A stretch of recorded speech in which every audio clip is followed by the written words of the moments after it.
지난번 시간에 여러분께 중도를 말씀드렸습니다. 제가 경험한 그 중도의 발견이랄 그럴까요? 그걸 하나 그냥 재밌게 좀 말씀을 드려보면, 지난번에 제가 말씀드렸잖아요. 인도에 처음 도착해가지고 그 여인이 그 우유 사달라는 거 안 사주고 굉장히 죄책감이 들었다. 그래서 제가 이 기본적인 여행할 거 빼고는 옷 같은 거 이런 것도 다 이튿날부터 나눠주고 돈도 바꿔가지고 애들 달라는 대로 주고 이렇게 했더니 그냥 여행 다니는데 막 20-30명의 아이들이 따라다니는 거예요. 이제 그러다가 어느 차를 타고다 시골길에 차를 세우고 이제 조그마한 찻집에 가서 이제 서서 짜이를 마시는데 아이들이 저기 몇 명이 있는 거예요. 그래서 내가 얘들아 이리 와 사탕 줄게 이러고 하니까 애들이 올 듯 하더니 안 오는 거예요. 그래서 사탕 봉지를 가지고 가니까 도망가 버리는 거예요. 그때 제가 띵 했어요. 관광객이 자꾸 뭘 주니까 거지가 되구나. 쟤들은 도시에서 본 애들이랑 똑같이 가난한데 아무도 주는 사람이 없다 보니 애들이 구걸 안 하지 않습니까? 아, 이게 내가 아이들을 구걸하게 만들구나. 이렇게 또 반성이 딱 되는 거예요. 그래서 그다음부터는 이제 안 줬어요. 그런데 이제 그 부다가야 근교에 갔다가 이 장애인을 만났어요. 두 손을 딛고 두 발을 사용 못해가 두 손으로 이렇게 걷는. 근데 거의 뭐 1km 가까이까지 따라오는 거예요. 근데 안 가는 거예요. 나 안 준다고 가라고 해도.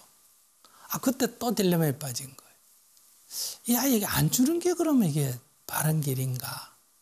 그런 고뇌를 하는 중에 부처님의 6년 고행한 이곳에 갔을 때 아이들이 저 그 산 위에 올라가는 길에 앉아가 박시시를 하는데 아이들이 이게 너무 많은 거예요. 그래서 제가 옆 사람에게 물어봤어요. 오늘 무슨 요일이요? 일요일이요? 그러니까 아니래. 근데 왜 애들이 학교 안 오고 여기서 박시시 하느냐? 여기 학교 없습니다. 이래. 아니 애들이 저리 많은데 학교가 없다니 말이 되냐? 그러니까 정말 없다는 거예요. 그래서 제가 이제 그때 아이디어가 떠오른 거예요. 주긴 줘야 되는데 구걸 안 하도록 주는 방법. 학교를 만들어서 애들에게 제공하면 되겠구나. 그렇게 해서 이제 거기에서 마을 사람들하고 올라가 학교를 짓기 시작해서 지금은 이제 초등학교 2개, 유치원 15개, 뭐 병원, 마을 개발 이런 거 다 100% 무료로 진행하고 있는데 또 학교를 지을 때 그냥 지어 안 주고 주민들과 같이 너가 땅 내고 재료는 내가 내고 너가 와서 노동력 하고 이렇게 해서 밥도 같이 해먹고 학교를 같이 만든다. 그러니까 일방적으로 주는 게 아니라 만나서 함께 이 일을 우리가 하자.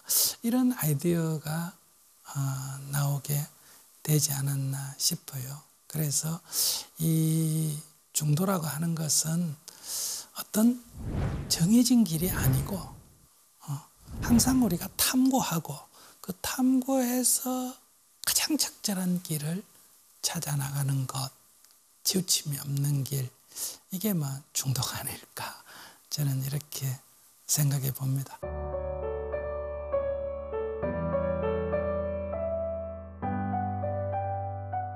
부처님은 이제 이렇게 새로운 길, 관점을 찾았기 때문에 이제 정진할 때 막 각오하고 결심하고 용쓰고 이렇게 이제 안 하시고 편안한 상태로 그러나 아주 집중해서 정진에 들어갔다고 합니다. 그래서 그 고행했던 전정각산으로 돌아가지 않고 오히려 강 건너 이렇게 숲에 우거진 곳에 가서 보리수라고 하는 그 원래 나무 이름은 피팔라수입니다. 그런데 이제 부처님이 깨달음을 얻고 난 뒤에 깨달음을 얻은 나무다 해서 이름이 보리수라고 이렇게 바뀌었는데요. 그래서 이제 보리수 나무 아래서 딱 앉아서 이제 선정에 들었다. 그런 속에서 점점 마음이 안정이 되고 정신이 맑아지고 깊어지는 가운데서 이제 경전의 묘사는 세 가지 유혹이 있었다 이렇게 표현합니다. 자, 그 세 가지 유혹이 뭐냐 하면 인도의 세계관에서는 이제 지옥부터 천상이 있는데 천상의 중에도 천상, 맨 높은 천상이 이제 타화자재천이라는 그런 이름으로 불립니다. 내가 원하는 건 뭐든지 다 내 맘대로 되어버리는 세상이라는 거예요. 그 천국의 임금이 자재천왕인데 수행의 관점에서는 그 자재천왕을 마왕이라고 부릅니다. 근데 그 자재천궁이 흔들렸다는 거예요. 그래서 자재천왕이 쫙 이 세상을 내려다보니까 저 아래 인간 세상에 티끌만한 작은 존재가 모든 생명이 갖고 있는 이 욕망, 욕구로부터 자유로워지려고 하는 거예요. 욕구로부터 자유로워져 버리면 어떠냐? 이 욕구로 이루어진 이 세상이 무너진다는 거예요. 그래서 안 되겠다, 저 막아야 된다. 이래가 첫 번째 내려보낸 게 마왕의 세 딸, 세상에서 제일 아름다운 처녀 세 사람을 내려보내가 이제 유혹을 했다. 수행을 포기하기를. 이 좋은 날에 혼자 그렇게 정진하다가 이 숲속에서 죽으면 누가 알아주냐 이거야. 그러니 젊을 때는 우리와 같이 즐기다가 늙어서 해도 되지 않느냐 이렇게 이제 유혹을 합니다. 그러니까 부처님께서 손가락으로 그 여인을 이렇게 탁 견주니까 이 노파로 변해버렸다. 이런 표현이 뭐냐 하면 젊음이 곧 본질이 늙음이다 하는 것을 꿰뚫어 알았다. 또 다른 표현으로는 잘 채색된 항아리에 똥만 가득히 든 것 이렇게 표현했거든요. 그러니까 이 욕망이 채워져서 즐거움이 얻어지면 그 욕망이 가만히 있냐면 그렇지 않다는 거예요. 다시 또 커지면 또 채워지지 않는 괴로움이 생기고 채워지면 또 크고 이렇게 해서 영원히 이 욕구를 따라서는 욕망을 따라서는 완전한 즐거움에는 또 지속 가능한 즐거움에는 이룰 수가 없다. 수행자에게서의 행복이라는 것은 즐거움이 아니라 편안한 마음, 고요적정, 괴로움이 없는 상태 이렇게 표현합니다. 그래서 열반이란 말은 괴로움이 없는 상태다 이런 얘기죠. 그러니까 여기서 상징하는 바는 젊은 여인은 즐거움을 상징하고 늙은 노파는 괴로움을 상징하는 표현이다.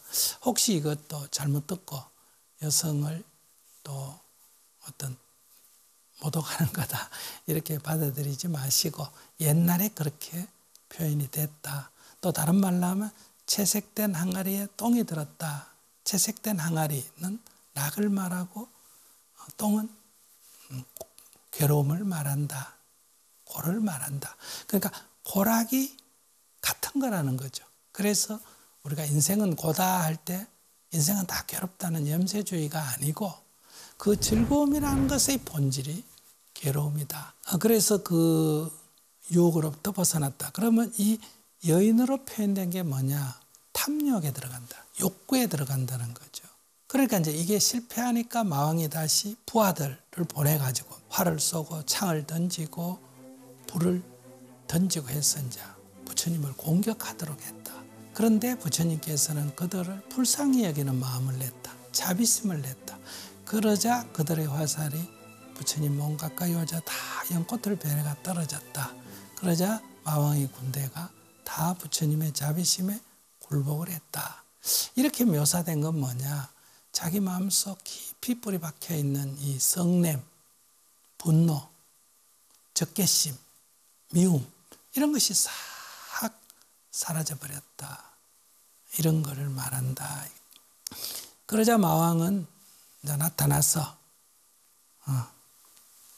부처님께 제안하는 게 당신이 수행을 포기하면 내 자리, 이 마왕의 자리를 주겠다는 거예요.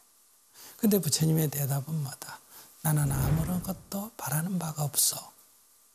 그러니까 뭔가 바라는 게 있을 때 바라는 것이 이루어지면 좋은 일이지만 그 대답이 나는 아무것도 바라는 바가 없다.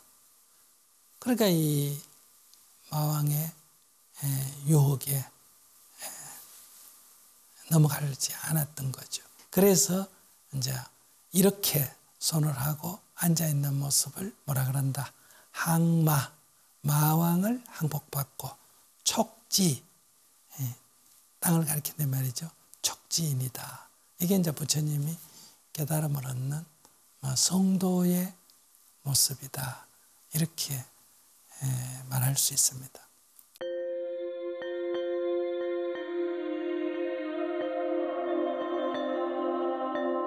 이제 그 마왕을 항복받고 이제 깊은 명상 속에 새벽녘에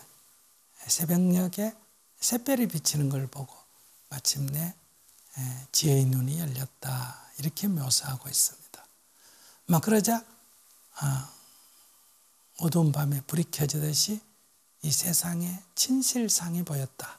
세상의 실제 모습이 보였다는 거예요. 이 세상의 모습이 어떠냐? 지금까지는 이 세상을 어떻게 이해했느냐? 모든 존재들은 다 개별적 독자성을 갖고 있다. 그것들이 이렇게 모여 있다. 그러니까 많은 것들이 바구니에 모여 있는 것 같은 거죠. 그래서 삼나 만상이다. 이렇게 표현하지 않습니까? 이 세계는 수많은 개체들의 집합이다. 그런데 그 개체들은 어때요?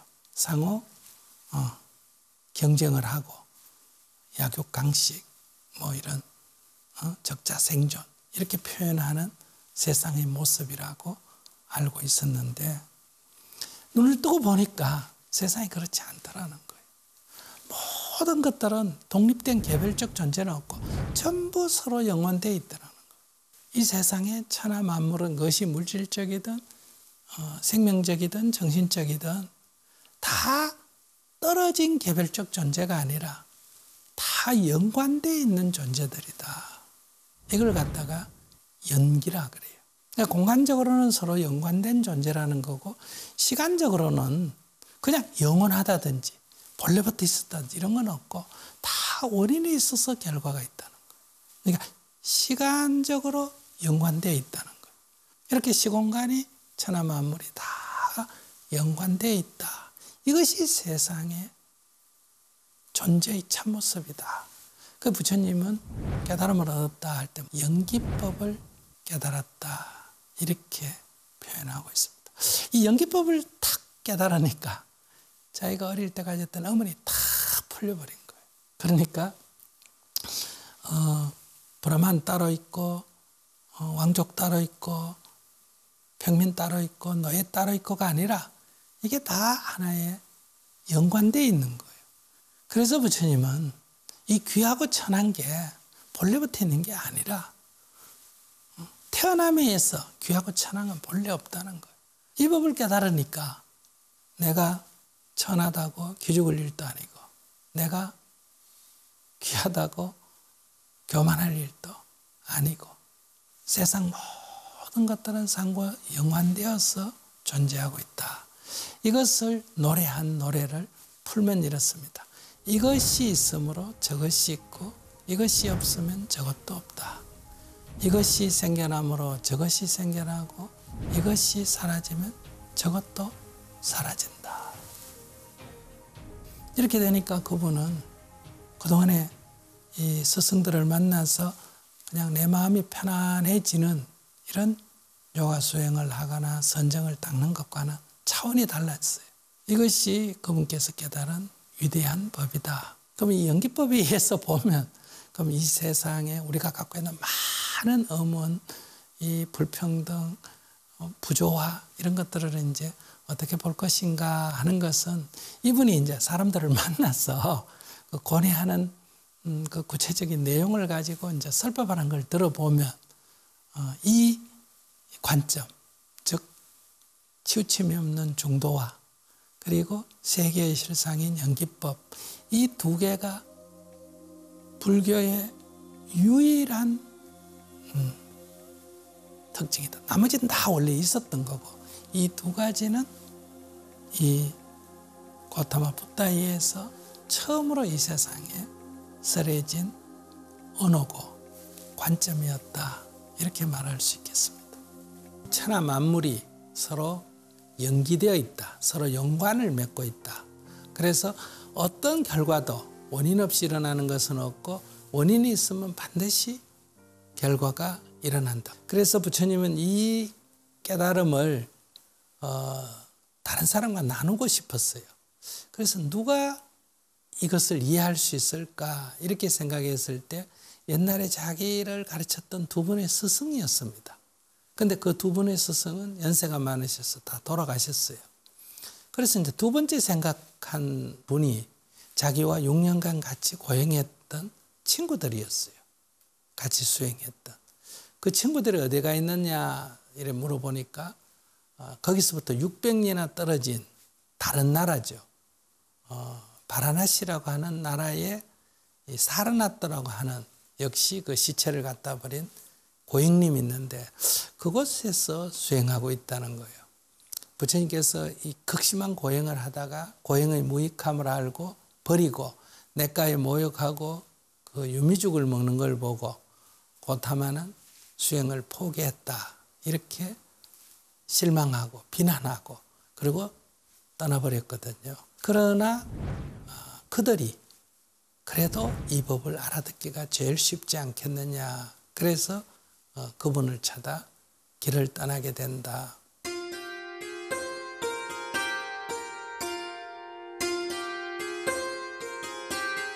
이 부처님은 그 인도에서 제일 성스러워하는 그 강가강을 건너서 이제 5 제자가 있는 뭐 친구죠.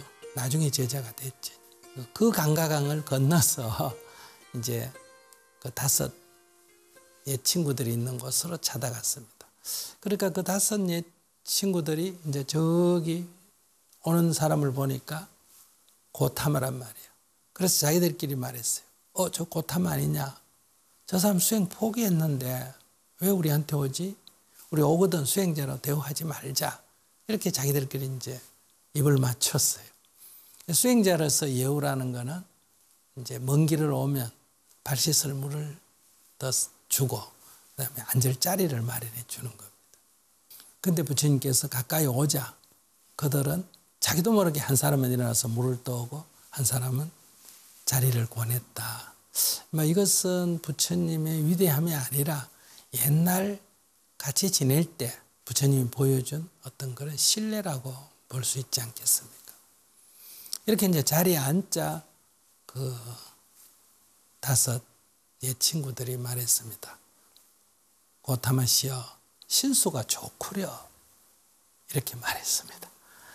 이제 고타마라는 건 옛날 부르던 이름이고 신수가 좋구려 이 말이 무슨 뜻이겠어요? 너 고행 포기하고 맛있는 거 먹더니 얼굴 좋네. 이런 약간의 비아냥도 들어있다. 이렇게 볼 수도 있습니다.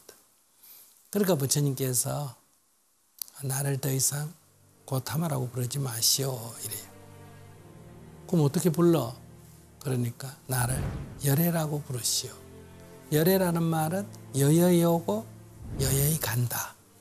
또는 엄도 없고 감도 없다 하는 뜻인데 당시에는 그것이 깨달은 자라는 의미로 불렸던 것 같습니다. 그러니까 친구들이 아니 옛날에 그렇게 고행을 해도 깨달음을 못 얻었는데 당신 수행 포기했는데 어떻게 깨달음을 얻을 수가 있느냐. 이렇게 믿을 수 없다는 표정을 보이자 부처님께서 여러분 지난 6년간 우리 같이 있을 때 내가 한 번이라도 당신한테 거짓말 한 적이 있어. 이러니까 아니 그때 이제 그들은 신뢰를 갖게 됐다. 그래서 그렇다면 당신이 깨달은 바를 한번 얘기해 보시오. 이렇게 해서 이제 법석이 마련이 된 거예요. 초저녁에는 같이 명상을 하고 그 다음에 이제 한밤에는 이제 명상을 풀고 편안한 마음가짐을 갖고 그리고 이제 새벽녘에 법을 설했다. 이렇게 되어 있습니다. 그러니까 이 어떤 긴장을 하거나 어떤 반론을 제기하려고 하거나 이렇게 하면 진리를 들기가 어렵다는 거죠. 아무런 선입관 없이 편안한 상태에서 서로 대화를 해야 된다는 거죠. 그런 이제 분위기를 마련한 뒤에 부처님께서 중도의 길을 걸어서 나는 깨달음을 얻었어. 그러니까 여러분들도 그 극단을 버려야 합니다. 그러면서 이제 어떤 문제를 현안을 파악하고 현안의 원인을 파악하고 그 원인을 소멸시킬 때 그때 이 마음의 평화가 온다 하는 불교 교리적으로는 이것을 네 가지 성스러운 진리라 해서 사성제라고 말합니다. 이 법을 설했을 때 그 5명 중에 1명이 지혜의 눈이 열린 거예요. 그러니까 자리에서 일어나서 부처님을 향해서 스승의 예로 절을 하는 거예요. 그리고 이제 더 나머지 사람들에게 더 자세히 이제 이 법에 대해서 설명을 했더니 3일이 지나자 또 2명이 깨달음을 얻었다고 합니다. 부처님과 깨닫지 못한 2명은 다시 더 깊은 대화를 해서 일주일 만에 그 2명도 깨달음을 얻었다. 그래서 5 옛 친구들이 다 지혜의 눈이 열렸다고 합니다. 그래서 우리 불교에서는 이것을 부처님의 첫 설법, 한문으로 초전 법륜이다. 첫 법의 바퀴를 굴렸다. 그리고 5명의 제자가 처음으로 생겨났다. 이것을 오비구라 이렇게 부릅니다. 이렇게 해서 이제 6명이 안온한 상태에서 이렇게 명상을 하고 있는데 어느 날 한 젊은이가 말을 타고 그 숲을 지나가는 거예요. 그런데 말을 타고 숲을 지나가는 것을 보고 좀 예언적으로 부처님이 말했다 그래요. 저 젊은이가 내일 아침에는 여기 와서 수행자가 되겠다. 그러니까 그 5 비구가 부처님 그렇지 않습니다. 저 젊은이가 이 나라에서 제일 가는 부자 구리가 장자의 외동아들입니다. 그거 어떻게 수행자가 되겠습니까?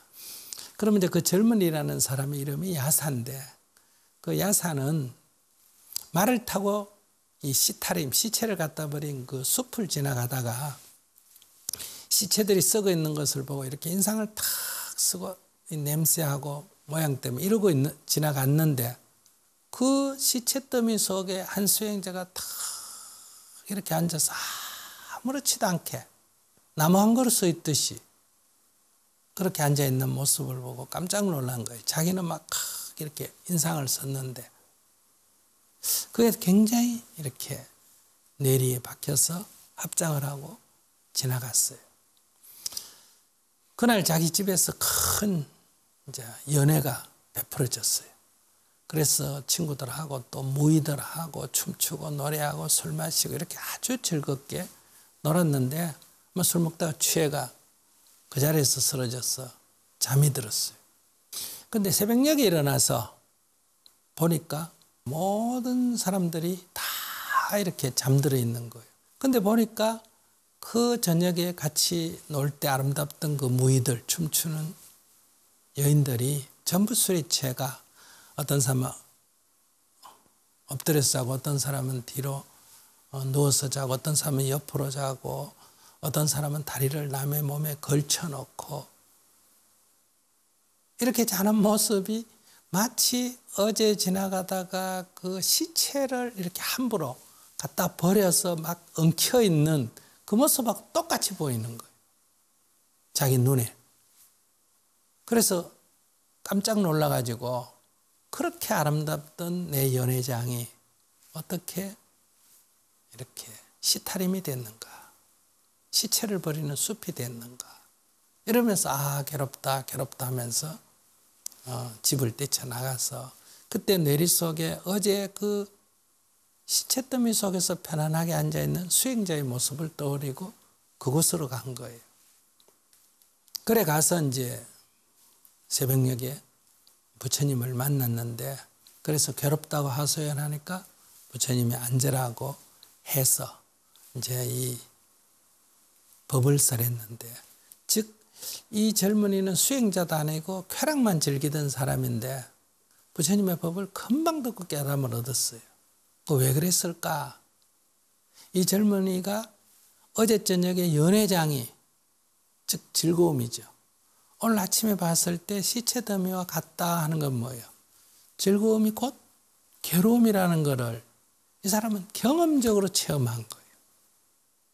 그래서 그는 이 지의 눈이 열리고 그 자리에서 출가하겠다고 해서 부처님께서 오라 비구여, 여기 법이 잘 설해져 있도다.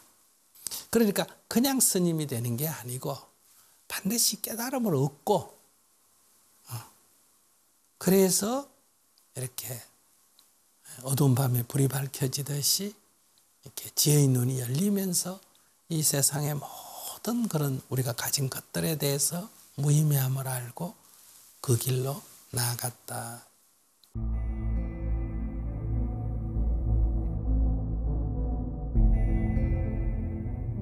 그런데 이제 문제는 이 거부장자가 아침에 보니 아들이 없는 거예요. 온들 찾아도 없고 친구한테 물어도 모르는 거예요. 어쩌니까지 같이 놀았다는 거예요. 근데 아침에 없어져 버렸어요. 이렇게 찾다가 강가에 아들이 벗어놓은 신발을 보고 그 발자국을 따라서 숲으로 건너가서 부처님을 만나서 혹시 우리 아들 못 봤나 이렇게 부처님께 물으니까 부처님께서 잠시 여기 앉아있어 보시오. 그래서 이 사람이 지금 막 흥분되어 있는 상태니까, 그래서 이 사람의 흥분을 가라앉힐 수 있는 그런 이제 법을 설한 뒤에 마음이 안정되자 그 아들을 만나게 한 거예요. 그러니까 반가워하면서 너희 어머니가 얼마나 너 때문에 지금 슬퍼하는지 모른다. 빨리 집에 가자 하고 데리고 가려니까 이 여사가 안 가겠다는 거예요. 저는 여기서 수행자의 길을 가겠다. 그러니까 아버지가 하는 말이, 다른 사람은 돼도 너는 안 돼. 너는 얼마나 어릴 때부터 부유하게 자라서 이런 들녘에 독충이 있는데 야수가 있는 데서 생활 못한다. 너는 안 된다. 가자.